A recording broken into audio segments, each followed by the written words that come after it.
Hey, welcome back to Black Lab Garage. You can see I've got my chief mechanic here behind me. But finally, and I'll tell you why I say finally, here's the video of me building the 390 short block. You don't know what I've went through to be able to put this thing together. See, originally, I was going to put a 460 in this truck because it had a 360 in. You've seen the problems that I've had with it. You know, burnt valves and busted piston skirt and all that. I thought, well, because I had a late model 460, I was going to have to buy the special external balance flywheel from L&L, and that's $600 some for the kit.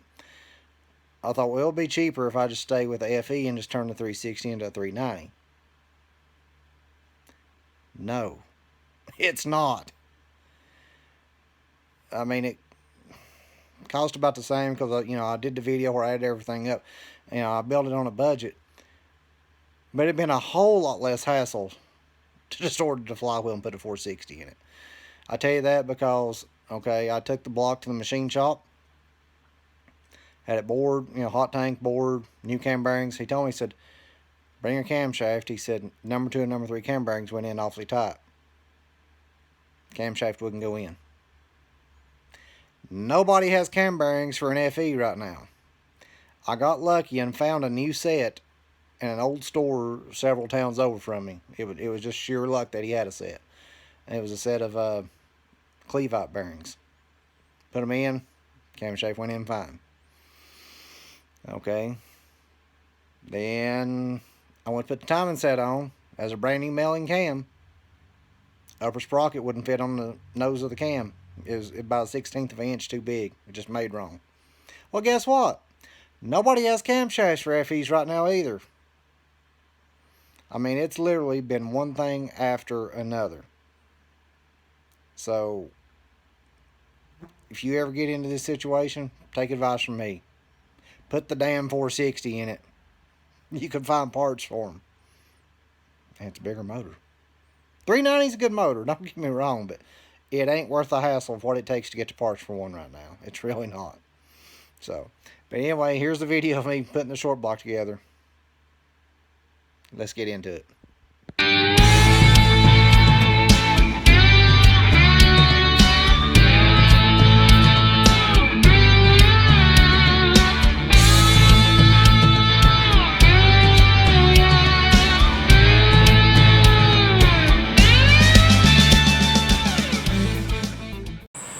Alright, first thing I'm going to do, since we've got the block back from the machine shop, I had it bored 40 thousandths over, but I'm using Perfect Circle, well, it's Molly Cleveite now, but using Molly rings, and they specify 400 grit finish on the cylinders. Most everybody else says 280, but Perfect Circle, Molly Cleveite says 400. So we're going to do what's called a plateau hone, and I'm just going to run this. I've got 400 grit stones on here, and I'm just going to run it through here just a few times just to give it a 400 grit finish. Because I definitely don't want to put it together and the ring's not seat, or they say if it's too coarse, it eats the rings up. So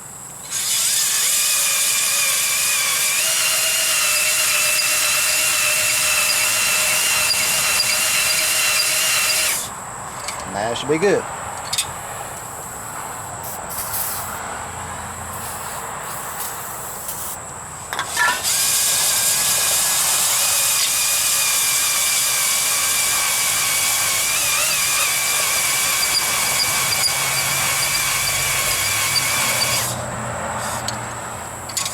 And we'll just continue doing this all the way around for all 8 holes. Alright, now that we got all 8 cylinders honed out to 400 grit, it's time to clean the block. Everybody has their own preference, I know. I'm just using a microfiber towel and water and Dawn dish soap to scrub the cylinders out. And then we're going to take a pressure washer to all of it. Even though I did have the block cleaned at the machine shop, one of those big, whatever they call those cabinets, it has the chemicals in it. Spins it around and washes it. I had that done also, but well, you can't never be too safe and too clean. So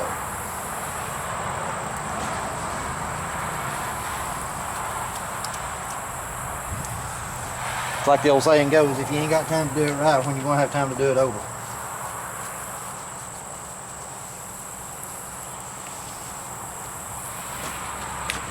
Now I know there's a lot of 390 builds on YouTube, but I've not seen one using the combination that I am with the 68 model 2-barrel pistons. I've seen some using the truck pistons that leave the cylinder 1/8 of an inch from the top. That's bad. I've seen some using the 4-barrel flat top pistons. Well, then you can't find pump gas to run it on. Not in a heavy truck anyway. I mean, you might in a car.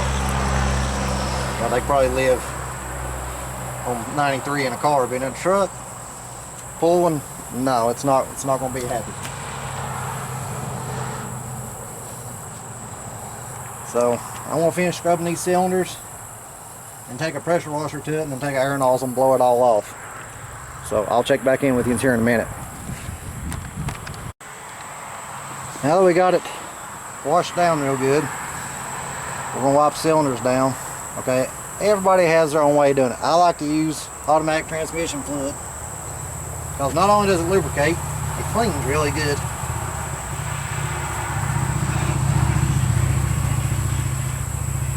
So you can see some of that stuff. Oh yeah, and I like to use shop towels, the Scott's shop towels, because they're not bad to leave lint and stuff. The transmission fluid's good to pull what's left in the cylinders up to the top. Which most of this is flash rust from where we washed it, because the Dawn dish soap and water got most of it out.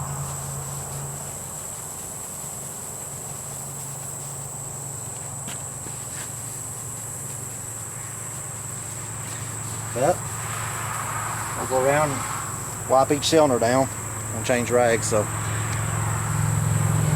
make sure you do that. I mean, this is critical here. Do not put them together without wiping the cylinders down. Do not, do not, do not. In case you missed it, do not. Okay, I got a little ahead of myself, but something else we need to do, make sure we chase all these bolt holes, especially the cylinder heads and the main, of course they main studs, but the main bolts. Otherwise you won't get a true torque reading if there's any burrs or any crap down in the threads. And then you end up with a blown head gasket, or the crank gets loose and beats the main bearings out of it.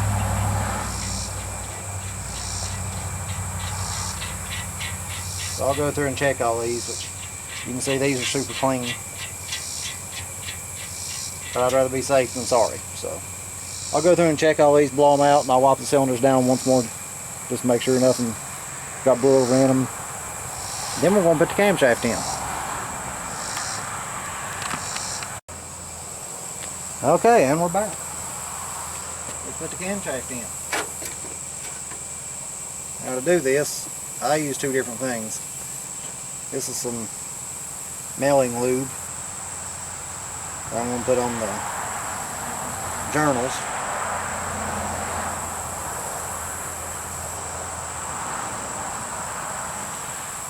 But now on the lobes themselves, which we're going to pre-lube this engine anyway, but on the lobes I like to use some red line assembly lube if I could ever get it open. You stay right there. There we go.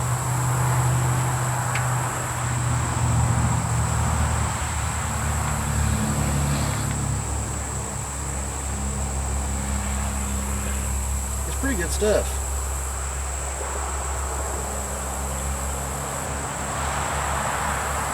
I'm not much on that lubricate grease or whatever, it'll actually, it doesn't break down very well, and it'll actually build up in your oil filter and your oil passageways and stuff. It can actually damage your motor if it doesn't get flushed out, and the stuff is hard to flush out. This stuff breaks down pretty good.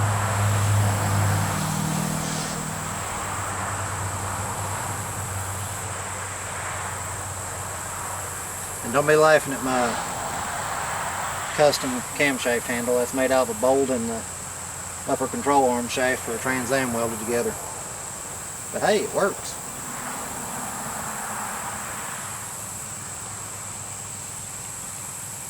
Like I've said before, being poor is nothing to be ashamed of. It's just unhandy as hell.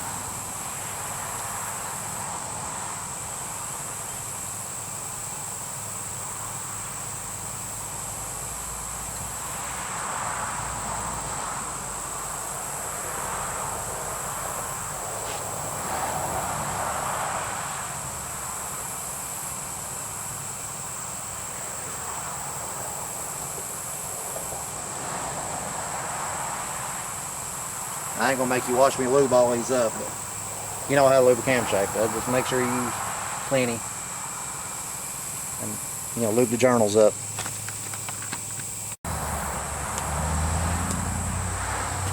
Alright, we got our lubed up, so it's be real easy. Now, in case you didn't catch it in my other video, this camshaft is a Melling SYB23, which a lot of people think is an RV camshaft. And, well, it could be considered one, but this is not rust on the crank. It's just he put on it. Stock replacement camshaft. It's the cam that Ford used in the truck motors. And we'll take just a shop towel, folded in half. Yeah, 68. Grab some part number. From 68 on up to the end of the run in 76. And it's actually one of the bigger stock cams that Ford used in the 390s. It should come off. It's actually a pretty good one. Now we need to get the plate on the front.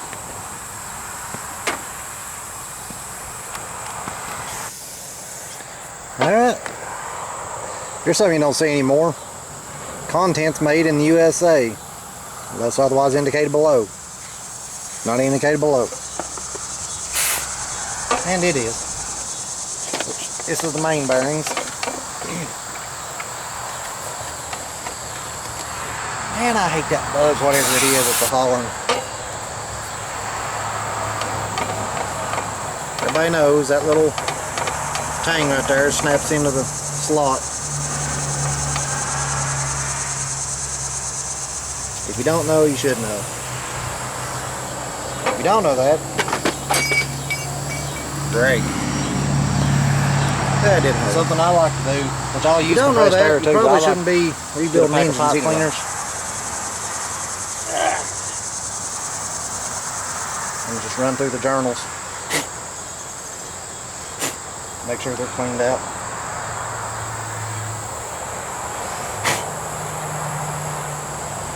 I was worried that you couldn't find pipe cleaners, but no, it's not dirt on them. There's dust from the box, cardboard dust.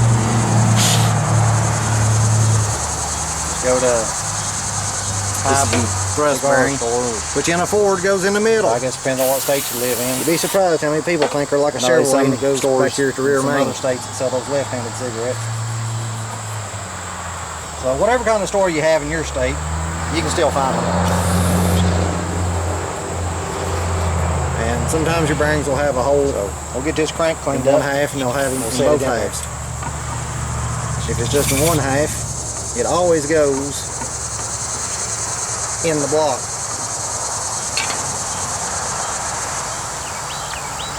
Put it up, and in this case, it goes from the camshaft down.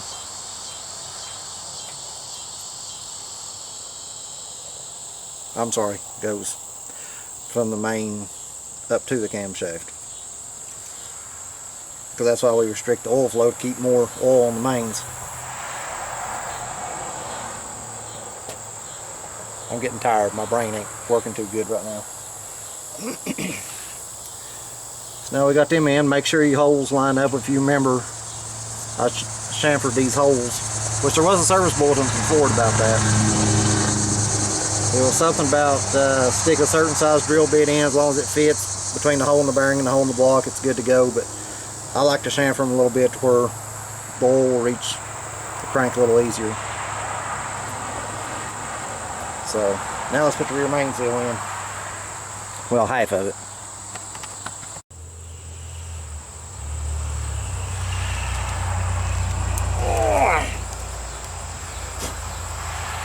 Everybody does rear mains different, I know. But, you know, Felpro says to offset the rear main.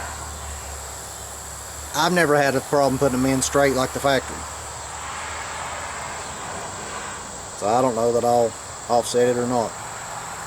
I always like to put a little, I don't really like to use silicone, but I like to use a little Indian head on the back side just to make sure that they don't leak under the rear main. That can happen actually. It's rare, but it can. Should I offset it or not? You know what, we'll try it. Let's see. I've got little fingers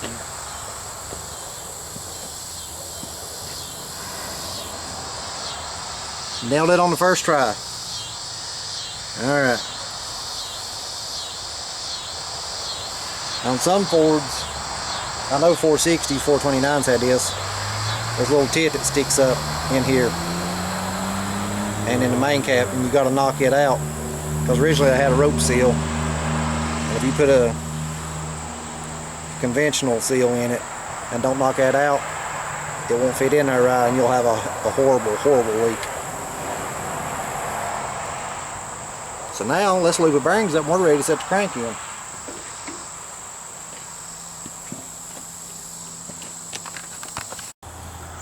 Alright, this is not rust on the crank, that's just stuff he put on it to keep it from rusting.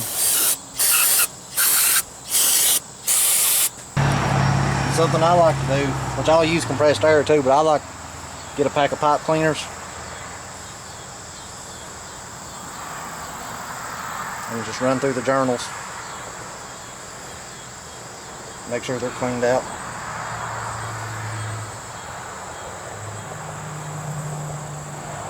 I was worried that you couldn't find pipe cleaners, but you actually can.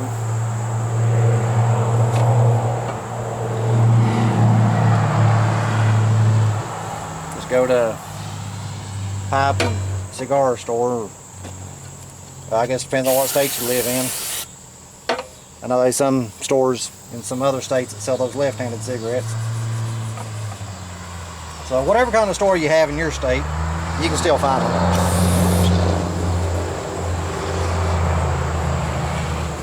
So we'll get this crank cleaned up and we'll set it in there.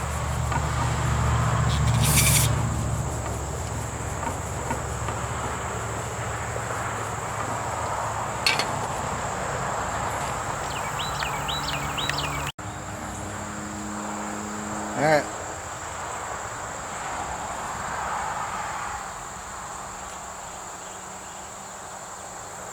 Oh, come on. There we go. We got the other half of the rear main in. I've got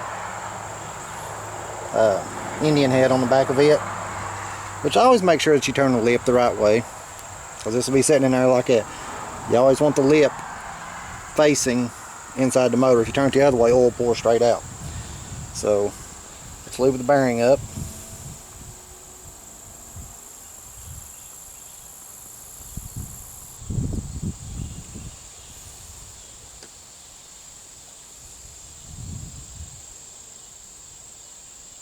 Put a little bit on the seal itself, because you don't want to start it up dry.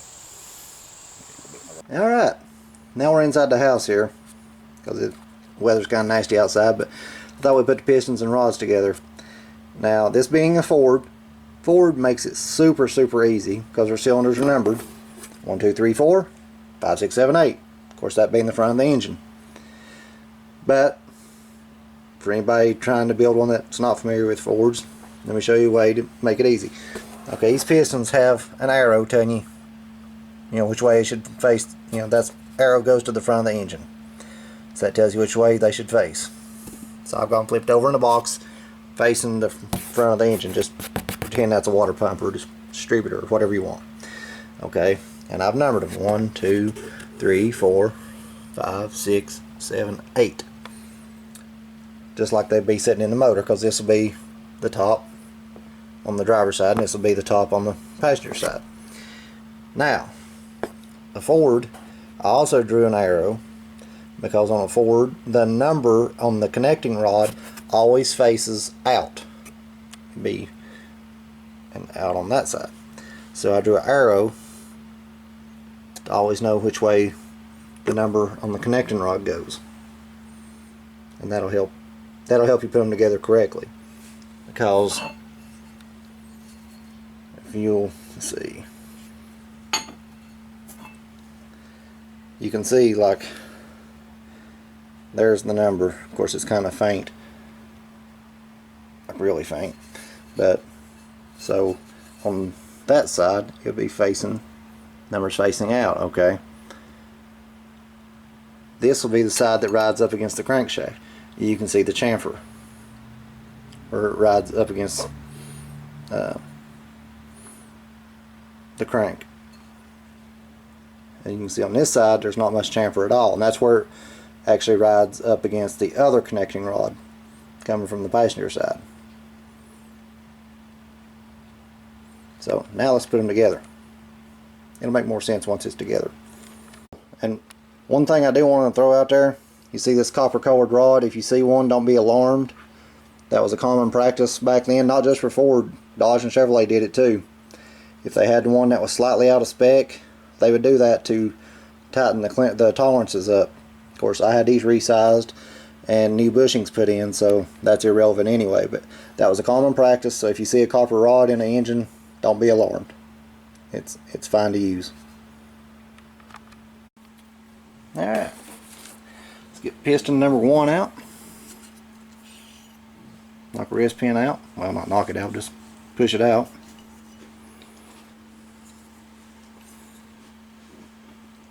You can see I've got my assembly lube here.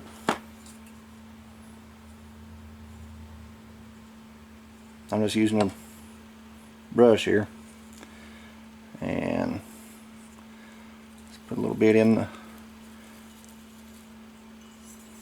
wrist pin bore.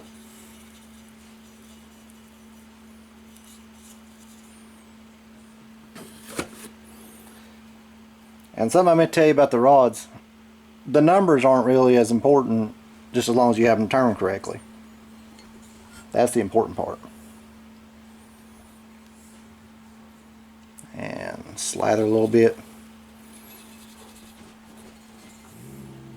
inside the wrist pin bore, or wrist pin bushing I should say.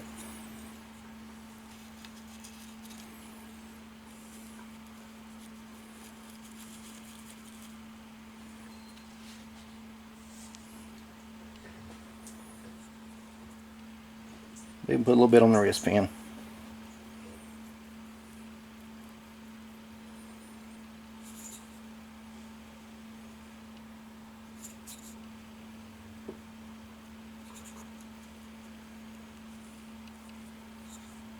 I'll even put a little bit on myself here apparently.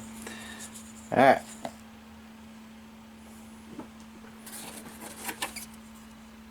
We've got the piston turned the correct way.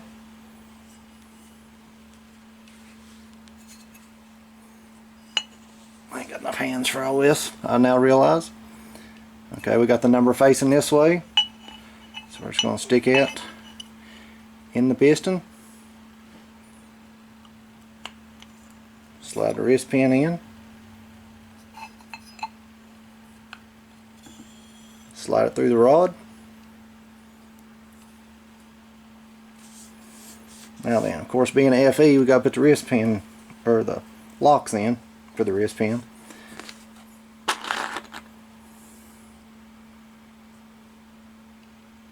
Now, some people, it may not make a difference, but there is like a rounded side and a flat side to these.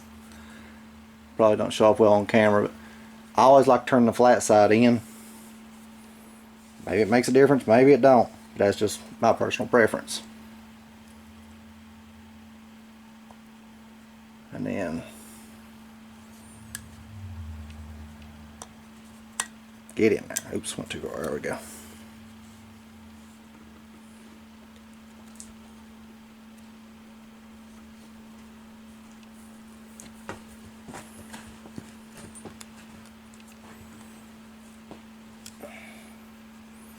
I don't think that one's in right.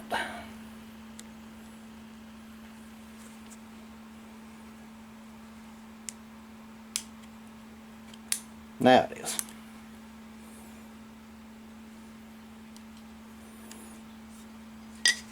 Now flip it over and do the other side.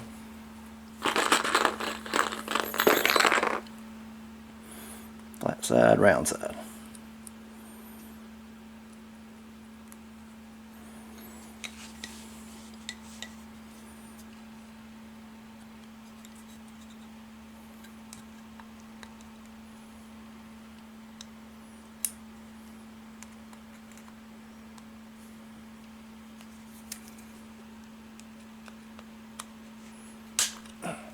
Oozy. Just splattered that all over me. That's alright. It's in.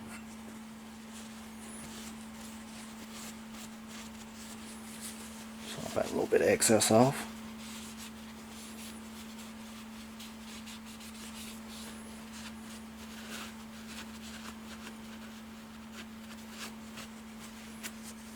And now you can double check your work if you want to, but alright. Arrows to the front of the engine. It's number 1.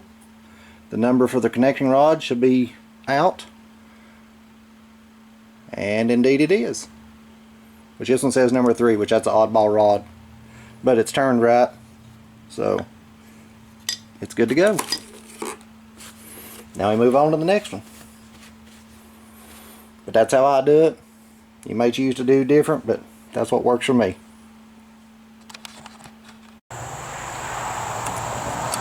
Alright, I always like to take a rubber hammer, dead blow.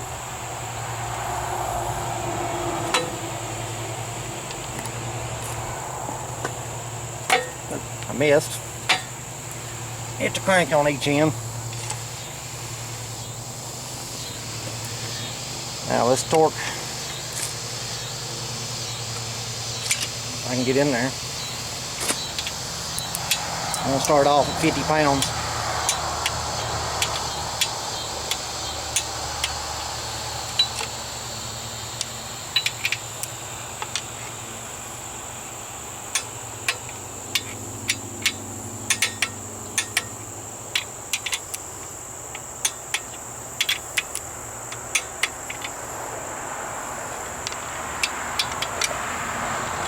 This one.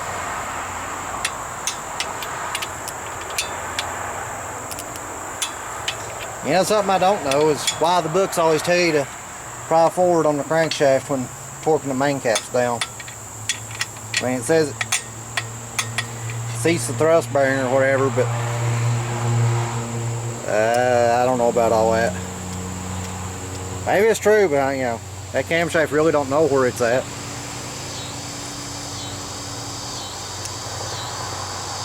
Alright, now we're going to move up to 80.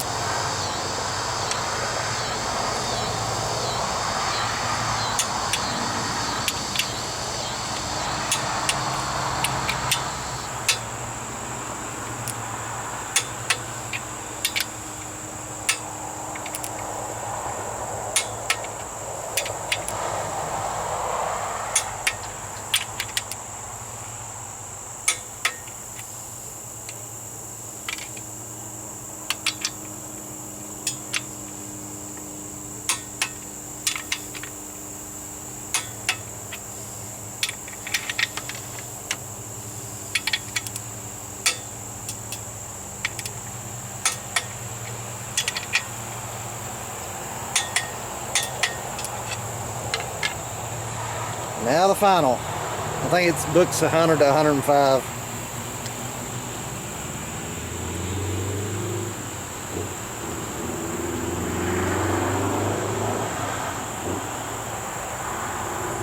Before I do, let's just check it. Oh yeah. Which I measured the clearances on this thing before I ever started putting it together. If you like to use plastic gauge or whatever, you can. I mean, that's up to you. I mean, it works. But honestly, I like to actually measure and know. So, alright, one more round.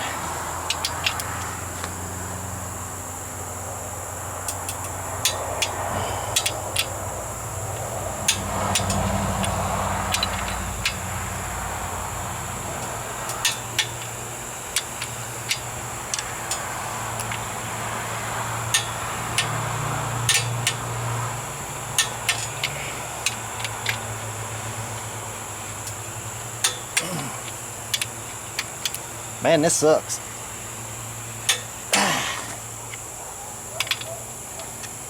Sounds like this when I realize I need a helper.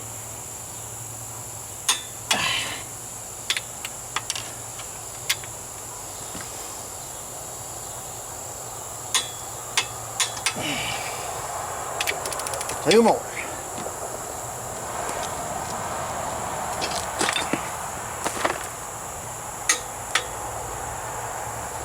Come on.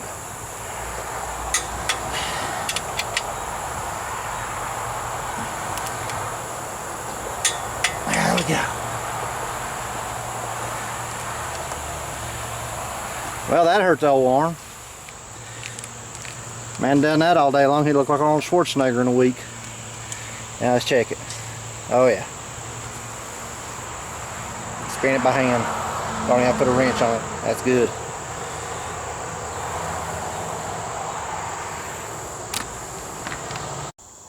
Alright, now let's check our thrust. I've got a dial indicator with, you know, magnetic base stuff. That's what most people use to check them, but you don't have to use that. Let me show you another way. Just take your pry bar and pry the crankshaft forward. The book says 4 to 8 thousandths. I got a fourth. Well, actually, I got 2 stuck in there. Take 4 thousandths. And slide it right in there between the crank and the thrust bearing. We've got 4. So we know we've got some clearance, which is good. There's 5.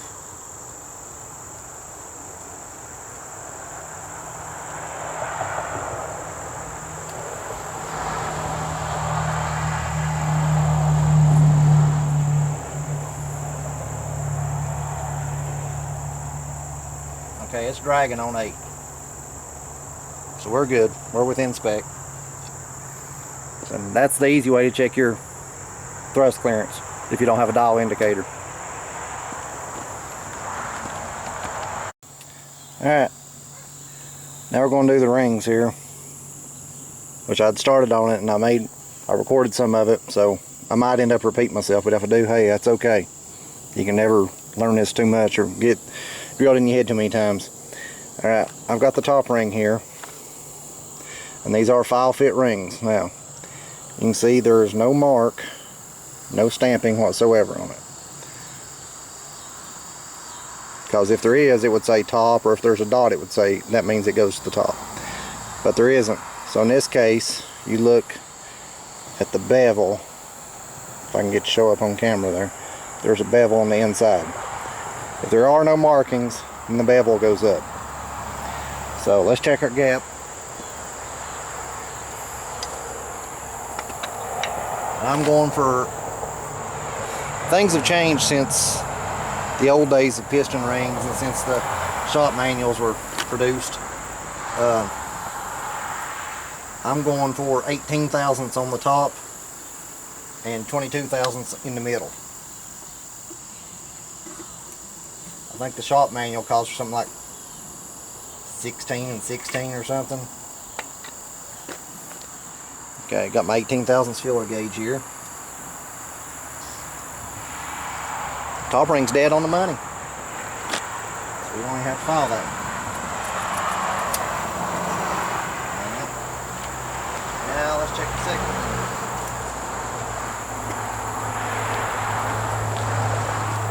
Now the second ring, as you can see, has a stamp in it right there. So that means it goes up towards the top of the piston. It does have a bevel also, but the mark will always override the bevel. So let's check it.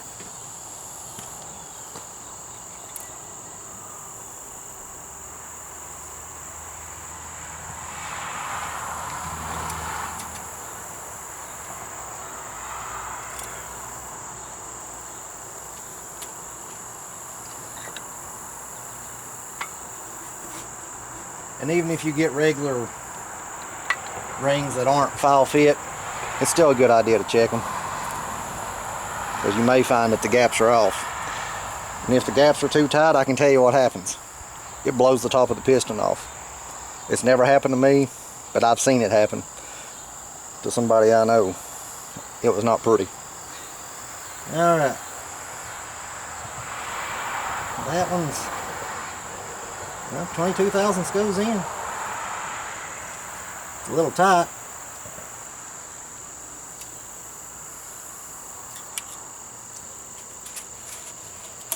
I'm going to knock just a smidgen off of it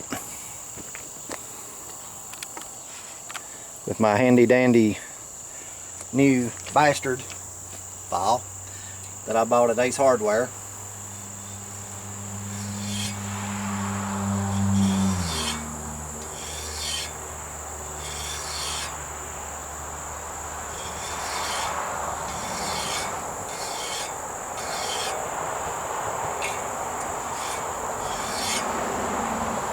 Now then, after you file it, take a wet rock,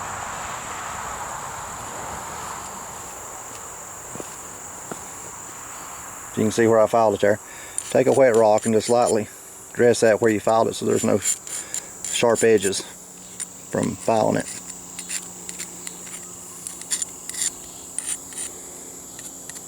Or use your wife's fingernail file or something. You know, just wherever you can find. So now, it's time to put the piston rings in, or on, I should say. Okay, I'm going to go ahead and forewarn you, you're probably going to hear me cuss.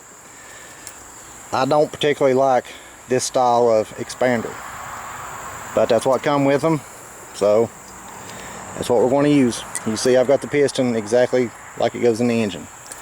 So your expander goes on, and turn the gap to about 11 o'clock. See, what's bad is when you try to put your rails on, that will always, this style always tries to overlap itself, and it's just a pain. So, expander goes to 11. Now, take our first rail, and it'll go at about 7 o'clock. And here's where it gets tricky. See there? It's already tried to overlap itself. Okay, it's going to take a small screwdriver.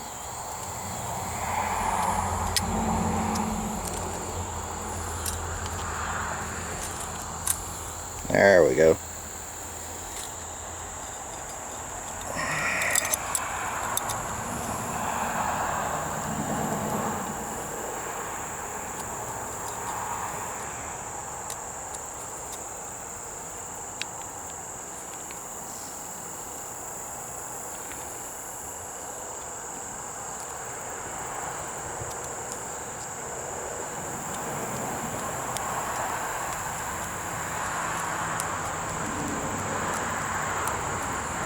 Make sure it's in there good and free.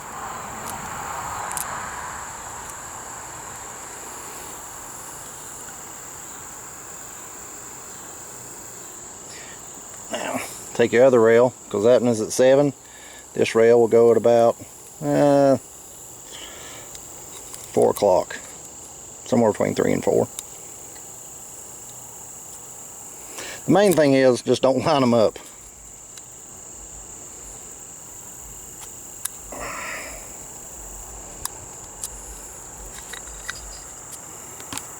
So you got expander is at 11,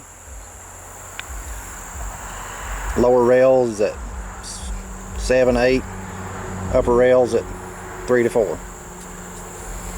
Now we got that. Put the second ring on. I like to use a ring expander.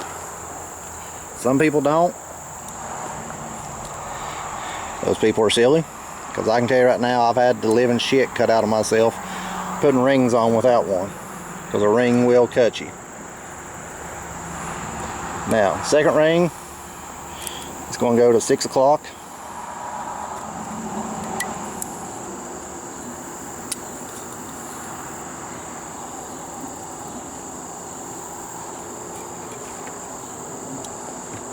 Now, in case I forgot to tell you, these are Molly rings.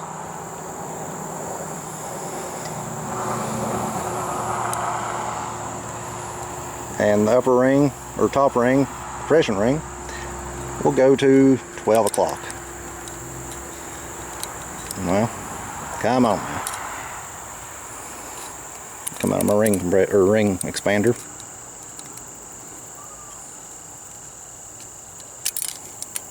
And I just dropped it.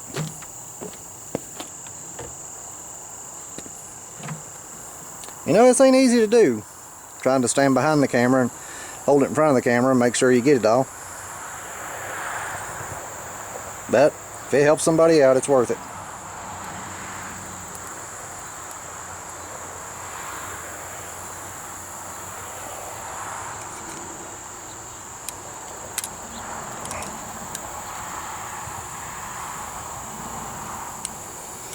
There we go.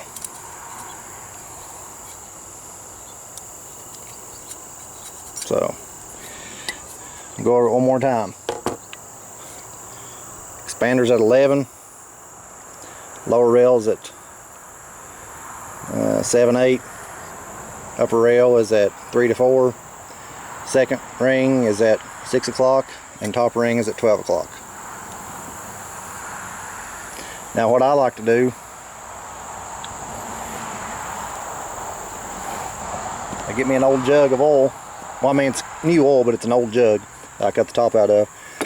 And I submerge the rod and piston in the oil, and I leave it in there for a few minutes while it's, which I've already pre-lubed them, as you've seen when I put the wrist pin bushings and stuff in, but just to be safe, you know. And while it's doing that, I'll take the rod cap off and get the rod bearings ready.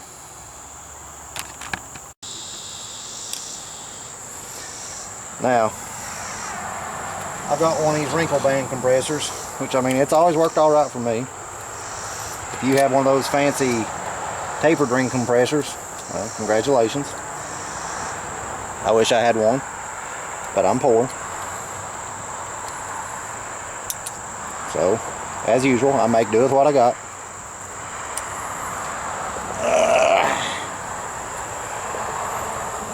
Now, as you can see, I've got some really nice high dollar rod bolt protectors on it. It's just an old piece of hose.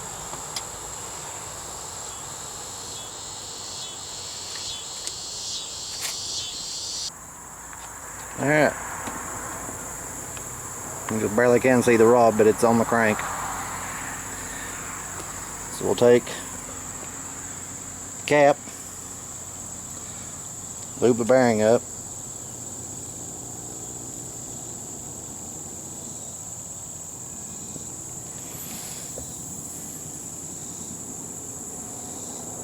now remember, numbers always go out, which is, this is also the copper rod that I've lovingly named Chester copper rod.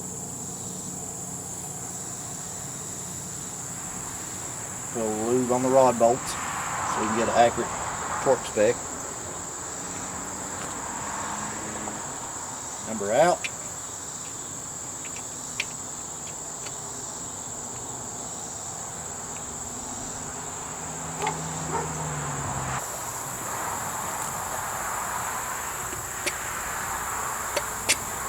There we go.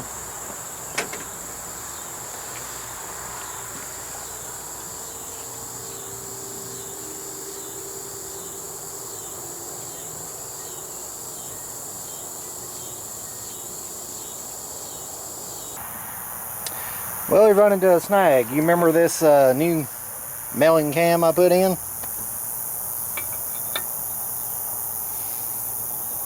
It ain't made right. And it is the cam, not the upper sprocket, because I checked it with the old cam.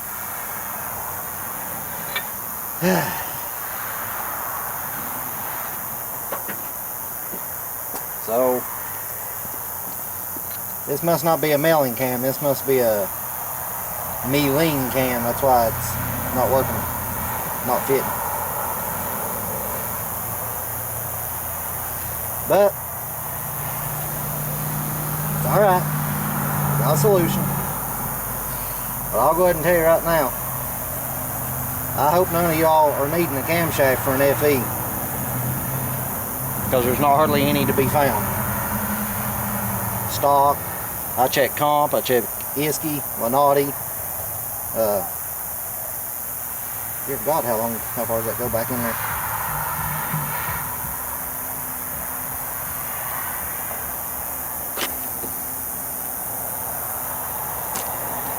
Come on now.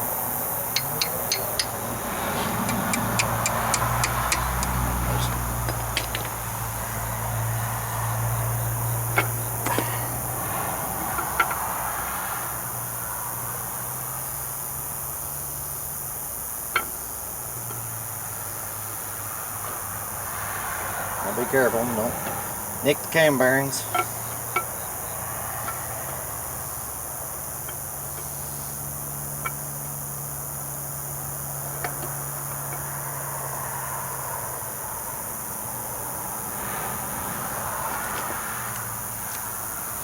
And that's what I say about that.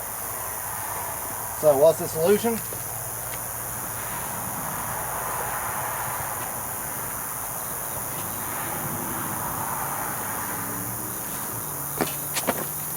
I looked up and found an old Wolverine Blue Racer cam, which, I mean, this is just a stock replacement.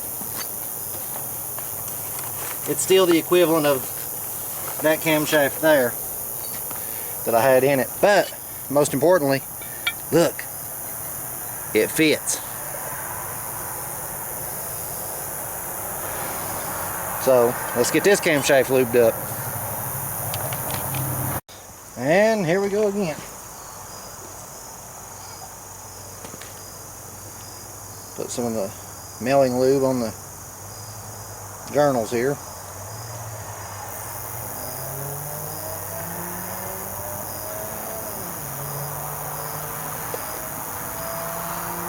It sucks when stuff like this happens, but I reckon that's part of it.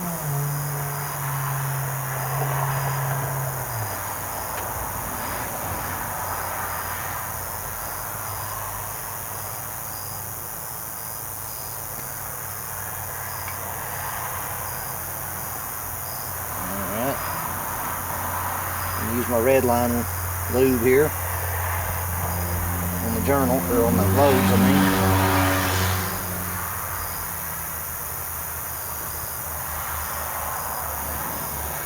And I tell you what, this red line stuff, it is sticky.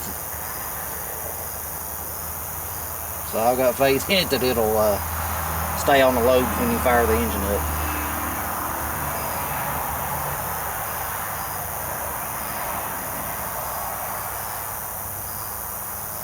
But I mean, if you want to use lubricate or whatever like some of them do, I mean, go ahead. I've just seen it actually, like, chunks of it will be in the oil filter and come out when you change the oil and stuff. Like, it doesn't disintegrate very well.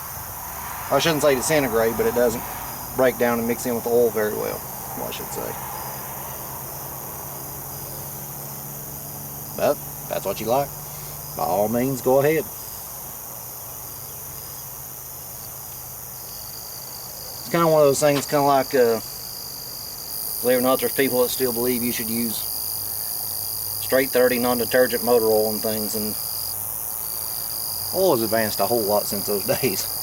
I mean, this engine was built when it still had a lot of paraffin, wax, and oil. Yeah, thankfully those days are gone. Well, as far as we know anyway. But you don't see the build up in engines like you used to.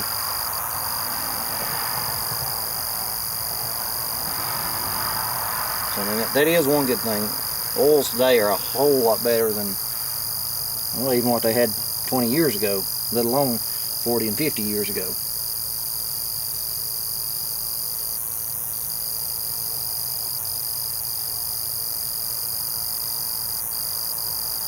So, you don't need to watch me do this whole thing. You've already seen me do it once. So, I'll check back in with you here in a few minutes. Alright, let's install this cam plate again for the second time. Put some assembly lube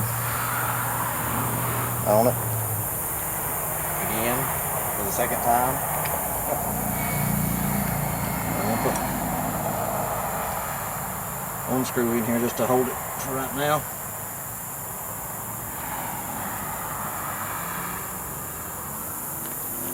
Alright, a red high temp Loctite again.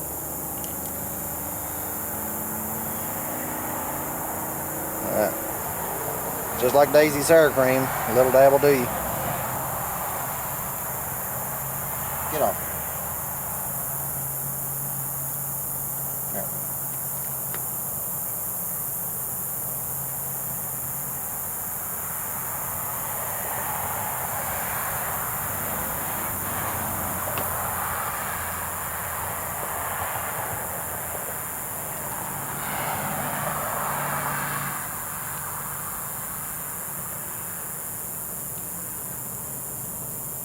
Now put some on this one. And we'll put it up in there.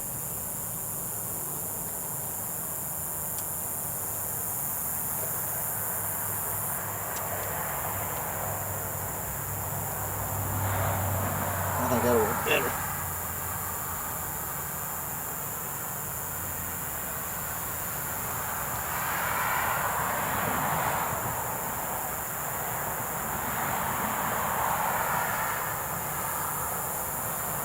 Don't tell me I'm gonna run out. No, we're good. I'm a little worried there though. Now,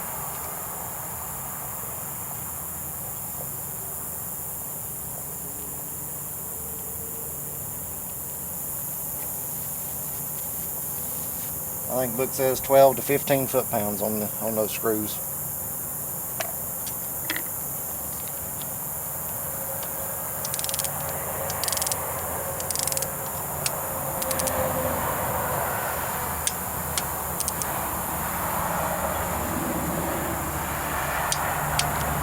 Which isn't very much, by the way.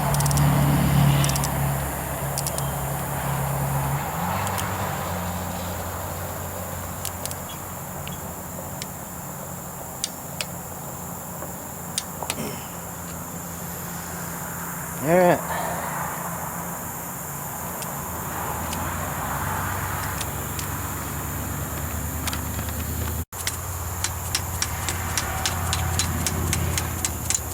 There we go.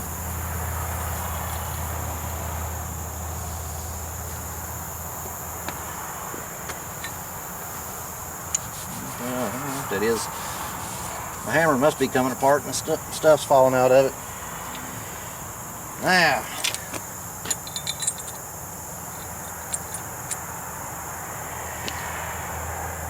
got the dot up.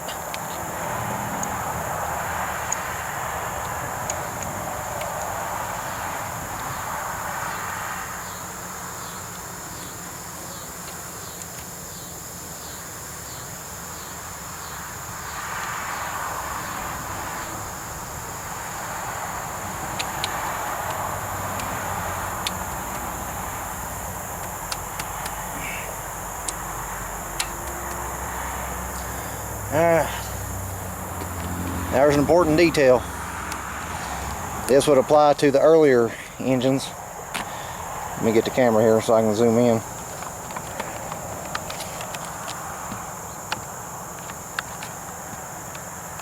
You see where that dowel pin sticks out?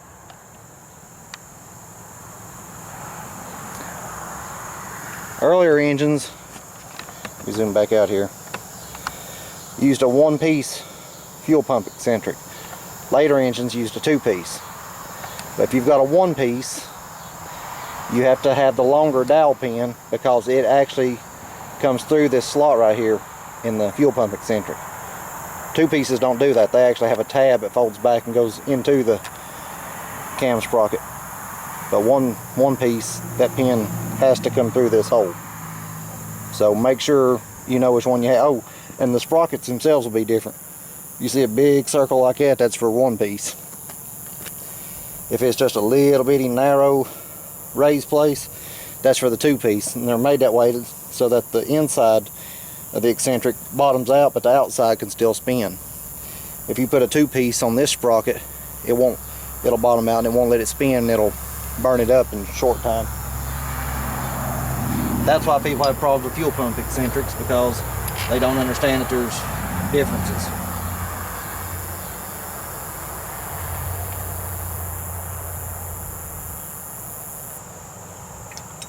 I'm just going to run this down right fast. Make sure I've got it pulled all the way up.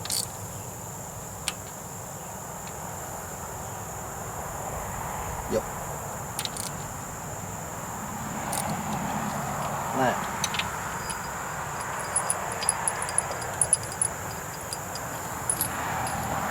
You know the drill. Loctite.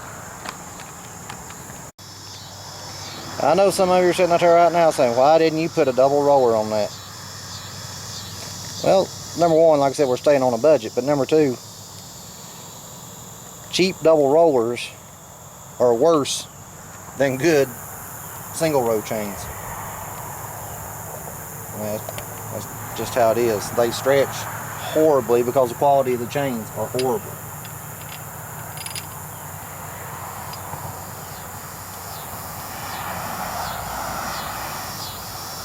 There's our Loctite on there. Dowel pins through the eccentric. Now, I think book says 45 to 55 foot-pounds.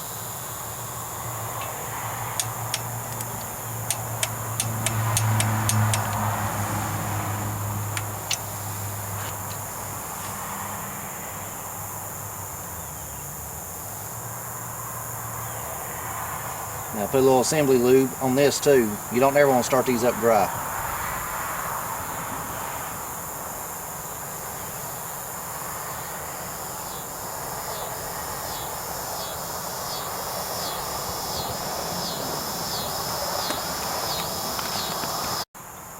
I know there's some of you at home right now screaming saying, hey, he never torqued the rod. I was waiting till I flipped the motor over.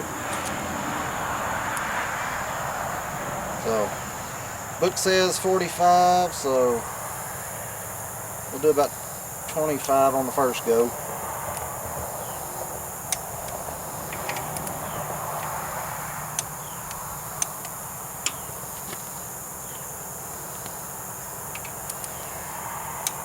I just get the ones that I can, and then turn the motor over.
I think I done got these two.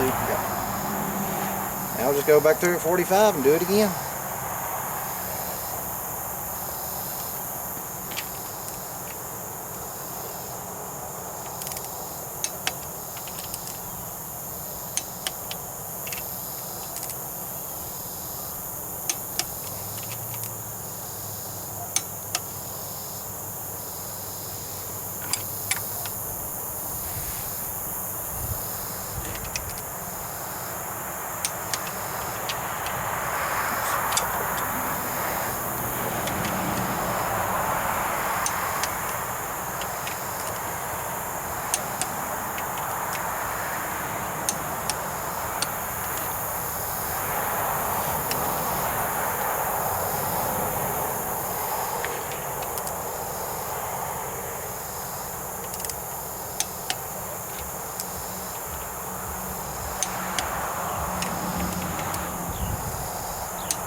Alright, all the rods is torqued. Alright, now we got them torqued. Let's check our connecting rod side clearance. The book says 8 to 25 thousandths. So apparently 360s and 390s can run with a whole lot of clearance. This here is 14 thousandths.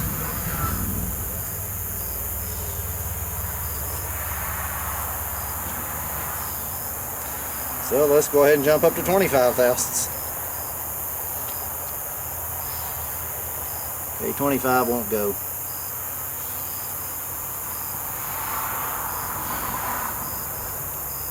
Let's go up to 16 thousandths. Yeah, we got drag at 16 thousandths, so we're good.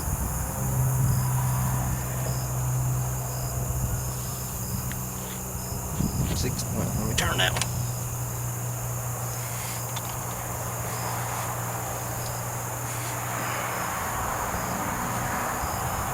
Yep. So we're good on side clearance. That is a lot of side clearance though, 25 thousandths. None of the other Ford V8s use that, or are allowed to use that much, I should say. So now let's put our, it ain't the rear main seal, but the two seals that slide in here to seal the block, or the rear main cap to the block, I should say. After that, we can put the oil pump on, and well, we've got the short block together. Alright, guess what? It's time to put the rear main side seals in. If you're wondering why I didn't do this before, well, if I'm being honest with you, I lost the side pieces. So, that's no big deal. So, first thing, make sure everything is clean. Use brake cleaner, spray it, wipe it, blow it off with air. And I like to put two studs in to make sure that the main cap goes straight down on there. So, alright, we're going to re-lube our bearing.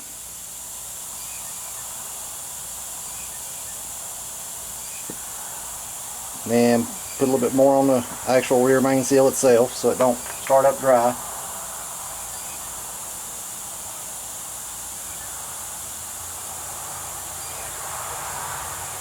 Now most of the seals that you get, if you get them from Felpro, they're going to be two rubber seals and two nails that you drive in. Well, we're going to do something a little different. The original seals that you got, like this,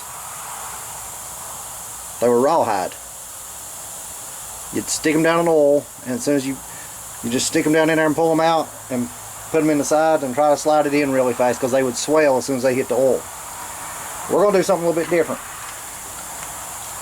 You see that? This is Motorcraft silicone.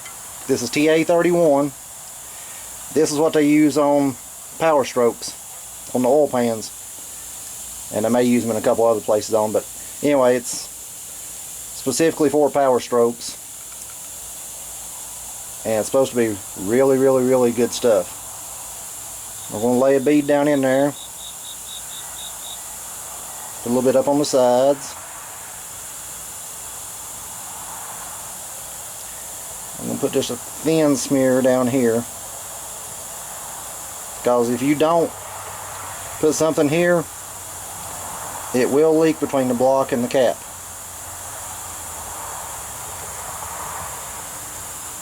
Put some down this side.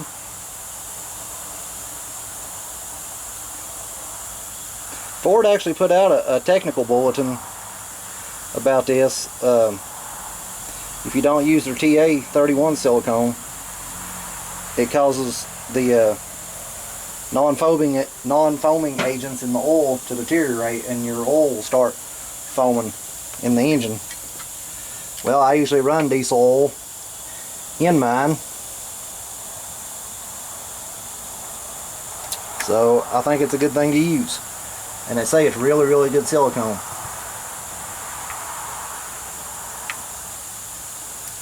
Now, believe it or not, this stuff was $22.99 at O'Reilly's. At the Ford dealership, it was $15. Go figure. tape that up so it don't get air to it. Yeah, I know they make those little caps that slide down over the end, but I never think to buy one. We'll lay it down here. We'll save that because that's what we'll use when we put the intake on.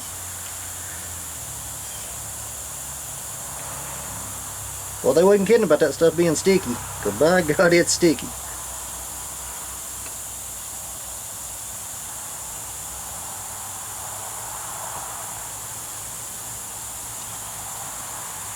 What I'm hoping to achieve here is a double whammy.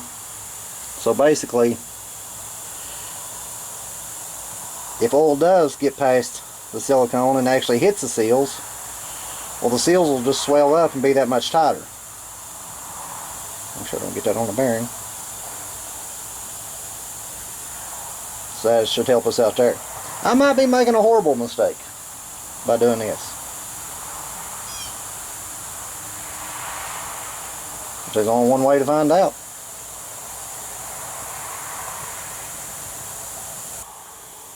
Alright.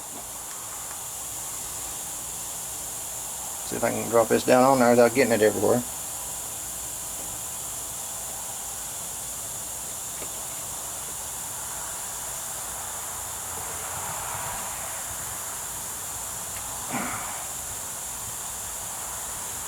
Now take our side seals.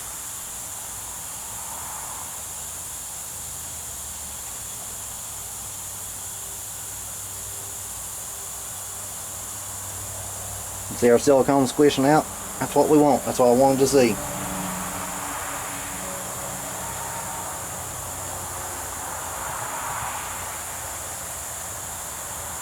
A small hammer. Take that on down in there.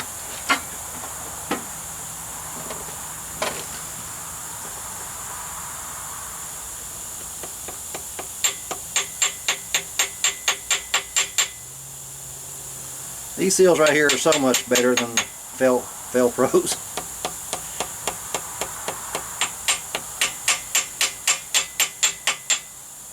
There you go. Side seals are in. I mean, how easy is that?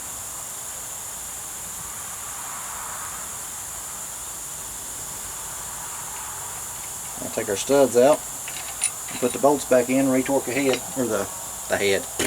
Retorque the main cap. Alright, let's try this again. I went and got some heavy grease and packed in it.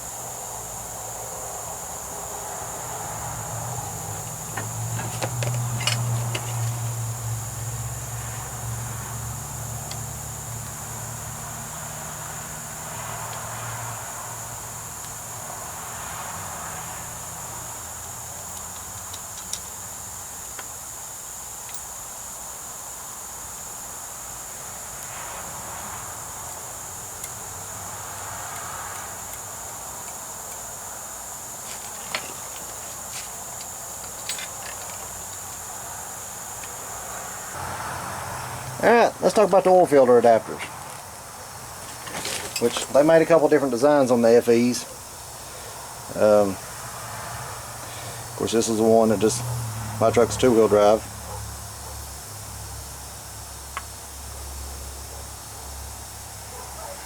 Yeah, throws me off when it's upside down like this, but anyway. Most rebuilders kits, you get this gasket. And this is actually the gasket that Velcro sells. Early FEs used this one. But they changed it on the trucks. It's a metal embossed gasket. It's coated in rubber. And you can see how much difference it makes. Get lined up here. Would you rather have your oil flowing like that?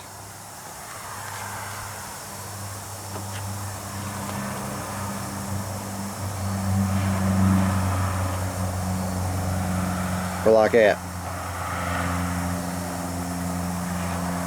Pretty easy decision. I mean, yeah, you can cut this out, but still, I'm not going to use this one.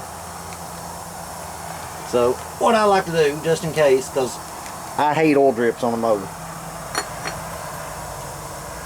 I'm going to put just a smidgen of Indian head shellac on this gasket. I don't want to put too much on it. Just a little bit on the back side, and I'll put a little bit on the front. See, I'm using a Q-tip to do it. Alright, I put some on the face of the oil filter adapter.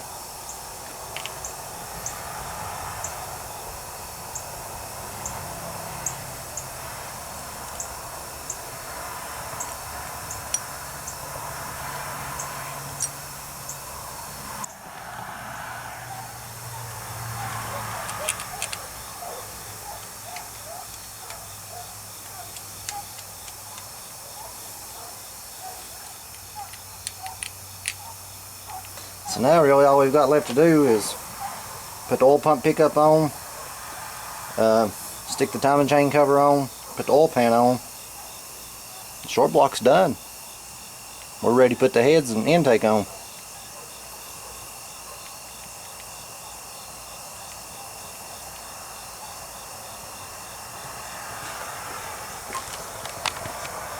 Alright, now let's put the timing cover on. Take your slinger. Notice how I said that, because everybody calls this a slinger, but technically it's really not a slinger. It's there to keep oil away from the front seal. That's really what its job is. It's not there to, I mean, it does sling oil, but its main job is to keep oil from getting to this seal, rather than its main job being to oil the timing chain. That's just not true. Alright, now you can do this either, matter of fact I'm going to leave that out just for a minute. Get your timing cover,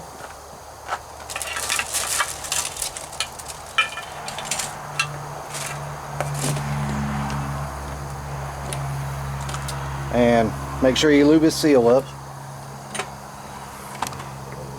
I done knocked a new seal into it.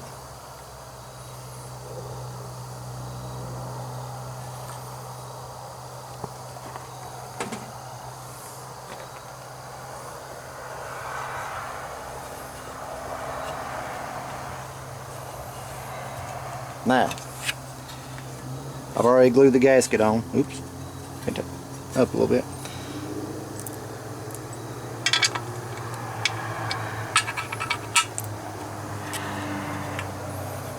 Now the thing is, let's put it on here and start the screws, but don't tighten. Just start it. That's all I want you to do.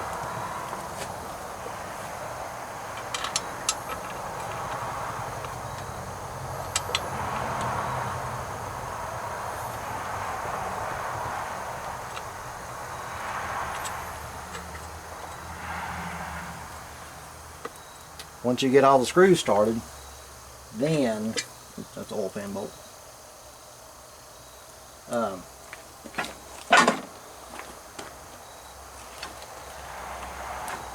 Take your sleeve,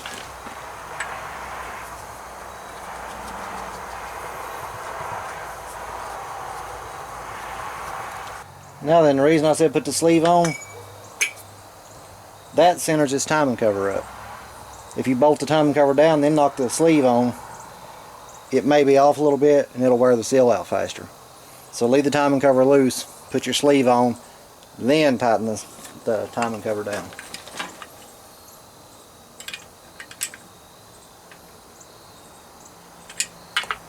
Now I know there's a torque spec for it, but to be honest, I've always just snugged them.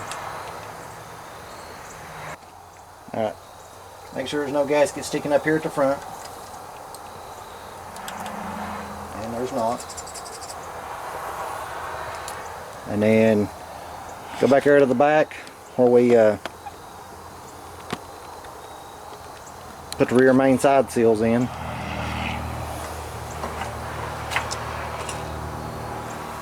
Make sure it's flush.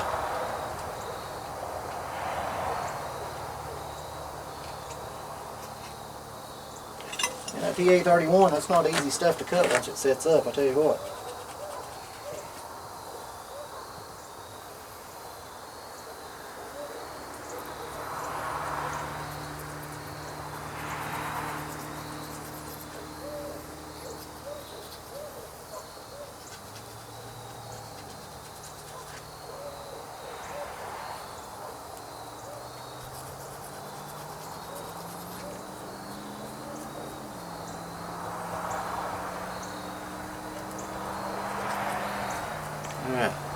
get them cleaned up.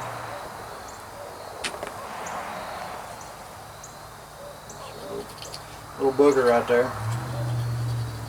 Alright. So now what we're going to do,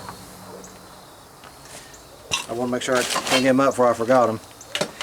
I had to buy a brand new oil pump pickup because I cleaned my old one up and there was pieces. Remember where it busted that piston skirt? There was pieces of that lodged up underneath there, and some had actually got up in the screen. So I didn't want to use it in it like that. I'm just paranoid about stuff like that because the way my luck goes, as sure as I cranked it up, it'd suck all the pieces up in the oil pump.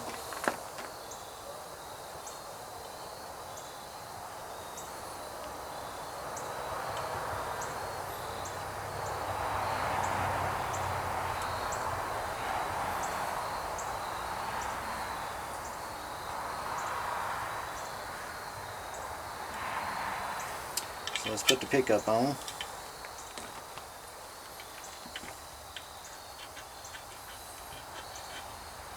I know there's a hole there somewhere. There it is.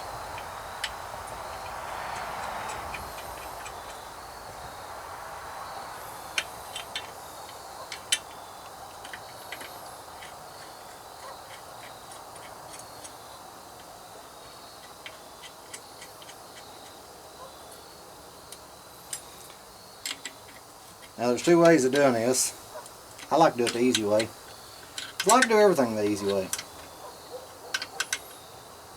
I mean, I want to do it right, but if there's an easier way to do it right, let's do it the easy way. Alright. Let's see. Kick out is right here.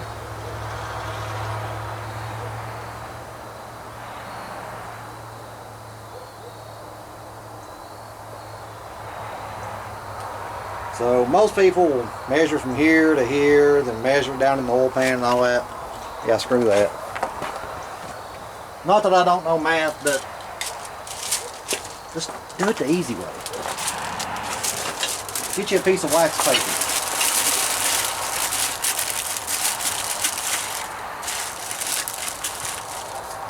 Go into your kid's room and steal a little bit of Play-Doh. If I'm allowed to say that on here. It's probably trademark. Go in your kid's room and steal some of their play putty or whatever. Whatever the generic name is. Lay it on there.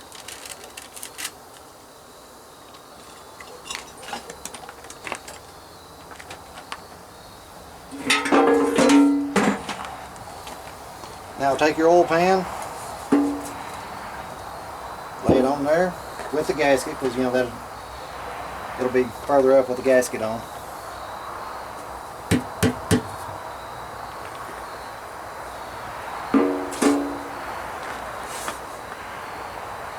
As you can see, it didn't even touch the oil pan, so we're way off.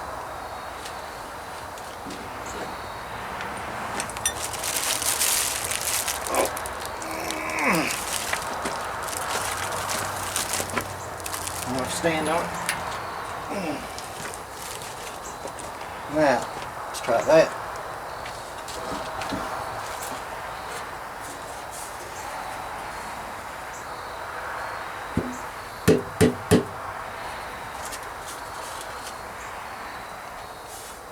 It's touching.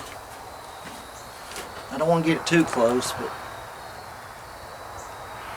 that's about a good inch and a half.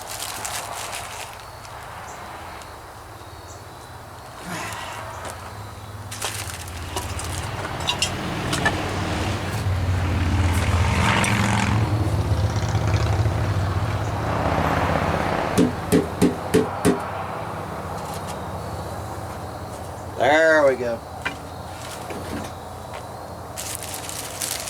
Take that off. That'll just keep it from sticking to the oil pump screen.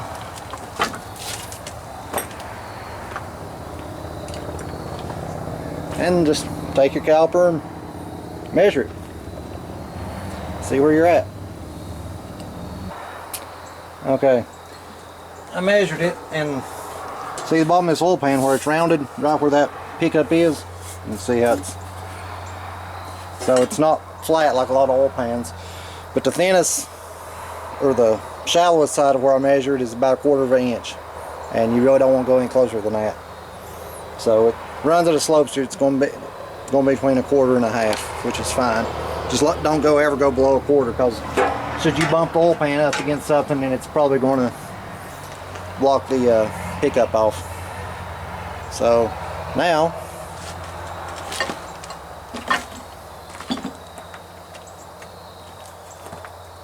let's get some silicone.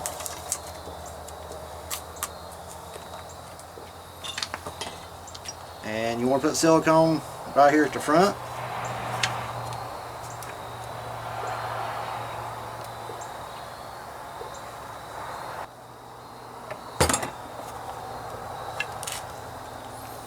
A little bit right here.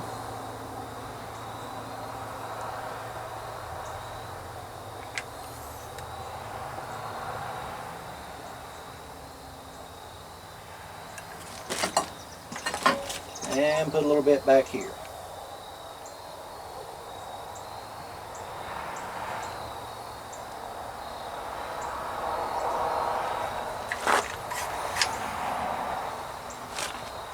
And now let's glue the gasket in place so it don't try to spit out when we tighten the oil pan down.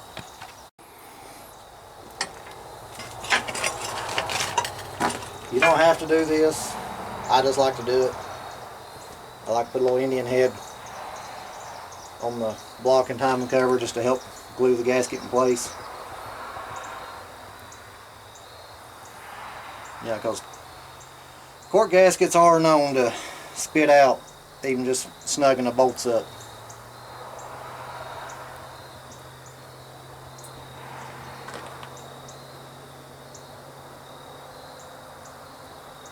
I've also used a weather strip adhesive for this. It works really good too. I mean, either one's fine. Main thing is just something to hold the gasket in place.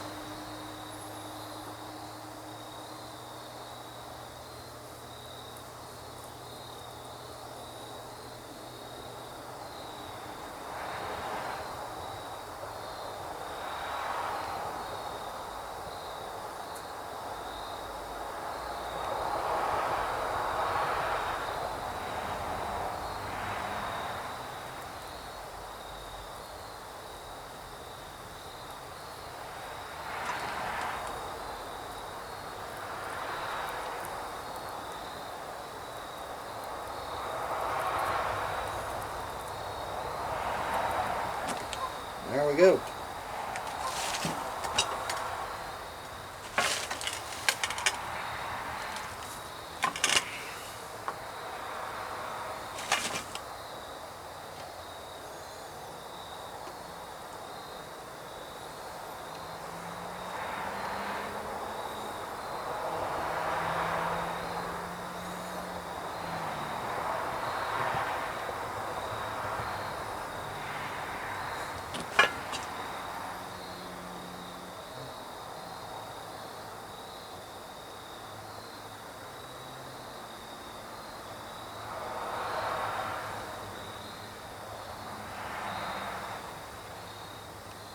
I can tell it's getting darker earlier now.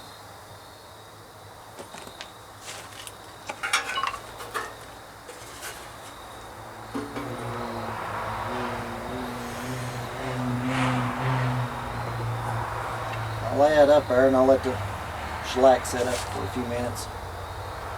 And I'll go around and tighten oil pan bolts down. But with that, oh, and I should say I also made sure I lined my marks up on the timing chain to make sure number one's at top dead center. But with that, we've got the short block done. So the next video I'll put the heads and the valve train in it. Well, the heads on it and the valve train in it. Then after that we'll be setting it in. So I appreciate you watching. I appreciate all the comments, the questions. You know, me and the pups, we just really appreciate all of you. Be sure and like, subscribe, because hey, it takes just as long to not subscribe or like as it does to do it. I mean, it takes the same amount of time. So help me out there so I can keep doing more stuff. I've got some other stuff besides this coming.